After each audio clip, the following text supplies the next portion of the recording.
உங்கள் தந்திவன் தொலைக்காட்சியில் சாணக்கிய தந்திரம் தினமும் இரவு 8 மணிக்கு காண தவறாதீர்கள்.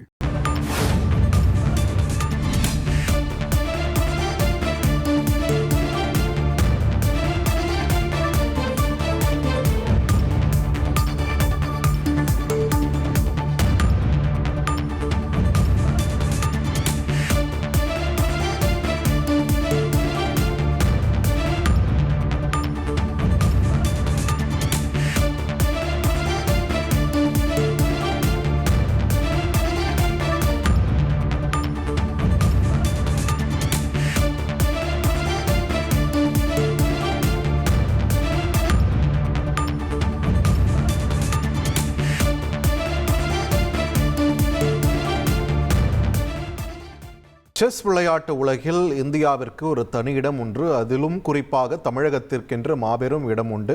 அந்த வகையில் தமிழகத்தைச் சேர்ந்த 18 வயதேயான குகேஷ் உலக செஸ் சாம்பியன் ஆகியிருக்கிறார். இது தொடர்பான போட்டியில் இறுதிச் சுற்றில் சீன வீரர் டிங் லிரனை வென்று குகேஷ் உலக செஸ் சாம்பியனாக வாகை சூடியிருக்கிறார். இது தொடர்பான முக்கிய செய்தியை நாம் பார்த்து வருகிறோம். உங்கள் தந்திவன் தொலைக்காட்சியில் சாணக்கிய தந்திரம் தினமும் இரவு 8 மணிக்கு காண தவறாதீர்கள்.